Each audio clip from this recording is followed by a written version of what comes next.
বলিউডের জনপ্রিয় পরিচালক রোহিত শেট্টির বাড়িতে মধ্যরাতে গুলিবর্ষণের ঘটনা ঘটেছে। আর এই ঘটনার দায় স্বীকার করেছে কুখ্যাত লরেন্স বিশনোই গ্যাং। শুধু দায় স্বীকারই নয়, সামাজিক যোগাযোগ মাধ্যমে সরাসরি হত্যার হুমকিও দিয়েছে তারা। পুলিশ জানায় শনিবার দিবাগত রাত প্রায় 12:40 থেকে 1টার মধ্যে মুম্বাইয়ের জুহু এলাকায় রোহিত শেট্টির বাড়ির বাসভবনের বাইরে 4 থেকে 5 রাউন্ড গুলি চালানো হয়। একটি গুলি গিয়ে লাগে আবাসনের জিমের কাচের দেয়ালে।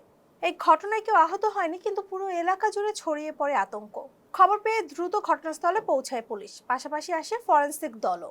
এলাকা জুড়ে নিরাপত্তা জোরদার করা হয়। ঘটনার পরপরই সামাজিক যোগাযোগ মাধ্যমে একটি পোস্ট নজরে আসে। শুভম লোঙ্কের নামে একটি অ্যাকাউন্ট থেকে গুলিবর্ষণের দায় স্বীকার করা হয়। পোস্টে লেখা হয়, আমরা রোহিত শেট্টির বাড়িতে গুলিবর্ষণের দায় স্বীকার করছি, যদিও এখানে থামেনি হুমকি।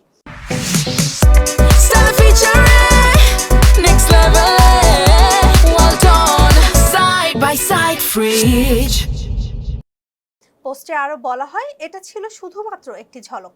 কথা না শুনলে পরের গুলিটা বাড়ির বাইরে গিয়ে নয়, ঢুকবে বেডরুমে আর বুক চিরে বের হবে। এই হুমকির মাধ্যমে পুরো বলিউডকেই সতর্ক বার্তা দেওয়া হয়েছে বলে দাবি করা হয়।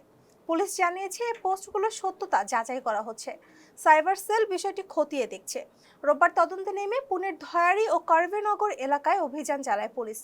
সেখান থেকে 5 জনকে আটক করা হয়। তাদের বিরুদ্ধে হত্যা চেষ্টার অভিযোগে মামলা দায়ের করা হয়েছে। পুলিশ বলছে, আটক ব্যক্তিদের সঙ্গে মুম্বাইয়ের এই ঘটনার কোনো যোগসূত্র আছে কিনা তা খতিয়ে দেখা হচ্ছে।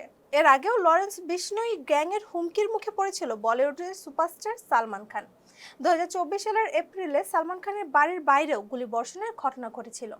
একই বছর অক্টোবরে প্রকাশ্যে বাবা সিদ্দিকীকে হত্যার দায়ও নেয় এই গোষ্ঠী। এছাড়াও একাধিক অভিনেতা ও কন্টেন্ট ক্রিয়েটরের নামও এই গ্যাংয়ের হুমকির তালিকায় রয়েছে। রোহিত শেট্টির বাড়িতে গুলিবর্ষণের ঘটনা নিয়ে তদন্ত এখনো চলছে, তবে এখন পর্যন্ত এ বিষয়ে কোনো মন্তব্য করেনি রোহিত শেট্টি।